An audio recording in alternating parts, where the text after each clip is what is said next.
global happenings today. We communicate, we analyze global news. Stay tuned. Hello beautiful people, welcome back to Global Happiness Today YouTube channel. It's getting really messy in Labour Party and there are a lot of factions coming out here and there, each one faction laying claim to the whole of Labour Party, and they are becoming very bold as they're bringing out their dirty linen in public for the whole world to see. The question is, will Peter Obi still remain in Labour Party with this level of show of shame that is going now right now in Labour Party? But let's go into the news to find out as they go all out, calling out their top chieftains and the roles they are playing, each one of them laying claim to leadership and not letting go. Nigerians are worried. Let's find out. The attention of the Labour Party, I think that again, the attention of the leadership of the Labour Party has been drawn to the numerous media reports in which Dr. Tanko Yanusa has been quoted as speaking for the party national leader Peter Obi at the illegal, unconstitutional meeting convened by the Political Commission of the Nigerian Labour Congress (NLC). Now, we have also watched Tanko Yanusa's recent media outbursts where he has ferociously attacked the leadership of the party, particularly after the successful national convention of the party, where he had schemed with the NLC's Political Commission with the assurance that he would drive the new leadership of the party. We must state here that Yanusa Tanko cannot, in connivance with NLC, hijack the leadership of the party through the back door. On Tuesday, Yanusa also attempted to twist the well-intentioned visit of our national leader to the Labour Party headquarters in Abuja on a solidarity with the newly elected National Working Committee (NWC), where he pledged to support the party leadership and work for the reconciliation of the aggrieved members of the party. Yanusa Tanko, in his usual way of concocting lies, also said that Peter Obi had met with the political arm of the Nigerian Labour Congress (NLC) and that of the Trade Union Congress (TUC) on that Wednesday morning. We have fact-checked and found out that this was another blatant lies by the self-appointed spokesperson of Peter Obi. I must state it here clearly that we have it on good authority that Yanusa Tanko does not have the permission of our presidential candidate Peter Obi to speak on his behalf, and that the expressions he made at that stakeholders meeting and that of the press release were his personal views and not the views of our principal. Tanko Yanusa and his co-travelers should stop dragging the name of the Trade Union Congress into their illegal and unconstitutional actions. The leadership of the TUC has made their terms clear. TUC is working closely and are in alliance with the party, hence they attended the party's national convention and have also been interfacing with the party leadership on every actions we have been taking. We must also state clearly here, just as Peter Obi has taught us, that any person aspiring to any office must tell us who he is and his trajectory. It has become imperative for us to note that Yanusa Tanko was the national chairman of the National Conscience Party (NCP) for 30 years, and in all those years he was always the presidential candidate of the party, and he subsequently used the position to bargain with the party in government. Even at that state level, his party was reputed to always lead in the bargaining with the party in government. As a national chairman, his party, the NCP, could not produce a single councillor all through his time. However, by the time he came to Labour Party, cap in hand begging, the leadership of the party decided to rehabilitate him politically. Hence, he was appointed as director of media and the party and subsequently seconded to be the spokesperson at the Presidential Council, which has since been dissolved immediately after the presidential election. The current leadership of the party, without sounding immodest, has shown capacity and political sagacity by producing a state governor, 7 senators, 35 House of Representative members, and numerous members of the State Assembly members, and today, Labour Party has assumed the status of a major opposition party. We have remained the voice of the voiceless and have represented the people of Nigeria effectively. We would like to warn Tanko Yanusa to stop dragging the name of Peter Obi everywhere he goes and be man enough to stand on his pedigree when attending illegal meetings such as the one conducted by the NLC Political Commission. We are also calling on the NLC's Political Commission to wake up from their slumber and stop constituting public nuisance with their so-called interim leadership.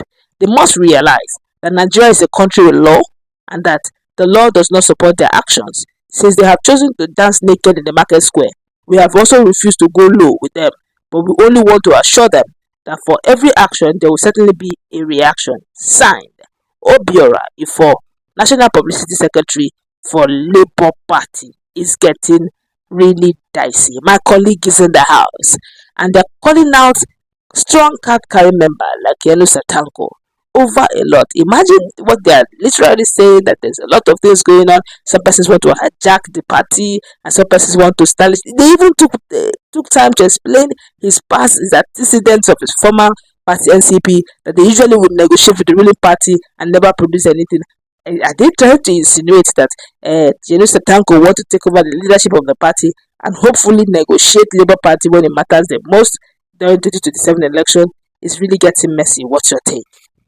Well, what is going on in Labour Party is one that was expected. Why? Because these guys are mocked from different political parties. None of them would say, especially those who are in the hymns of our faith, closer to Peter Obi or maybe in other states. None of them would say they were in Labour Party. Most of them, just like Peter Obi, came from different political party.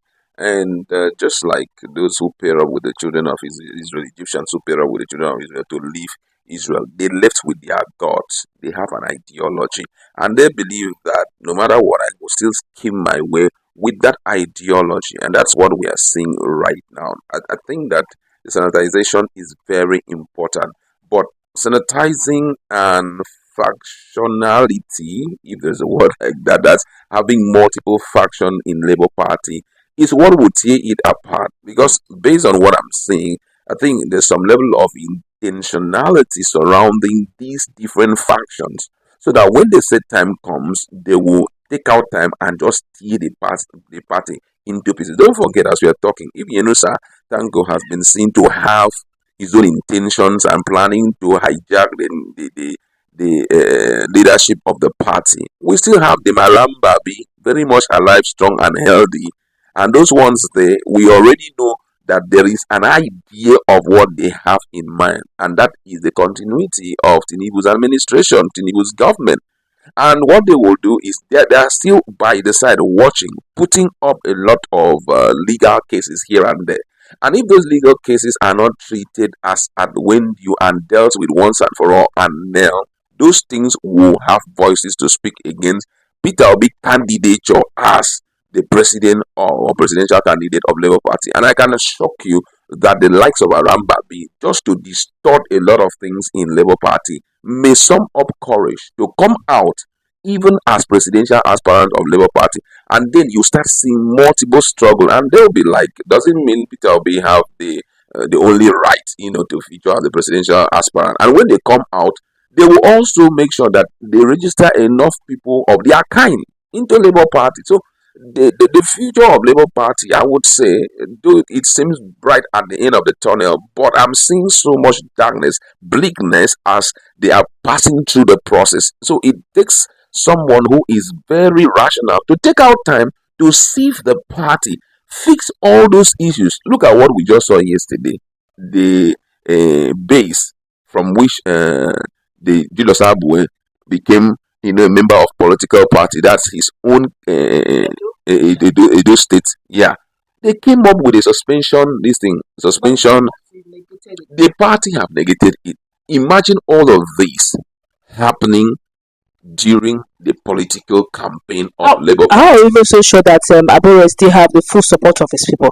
Do you understand? If he's at the ward level, they're already suspending him, saying they can't. You understand? These are the things we're talking about. At the ward level, and that's truly, if they take it to court, is the ward level that decide your membership of the party. It's not the leadership of the party, it's a ward level. So if they say, we've hoisted you out, and they will quietly go and file a suit in court. And those court cases, you'll be sweeping it under the carpet on the time or during the period of election. Those cases will come out, and before you know, the party is turned into business. That's why I've always been of the opinion that Peter Obi needs to set up his own political party right now. The obedient party, set it up, start running right now, because the drama has multiple episodes, and I can assure you, it's not going to end anytime soon. The earlier he wakes up, the better for him, because Yanusa is growing, is a young man, but guess what? He wants also to have some pay in his hands, and he's hoping that Peter Obi will emerge to something. But then, if I get to a level whereby I can negotiate the fortunes of the party with any leading party, Why not? You understand?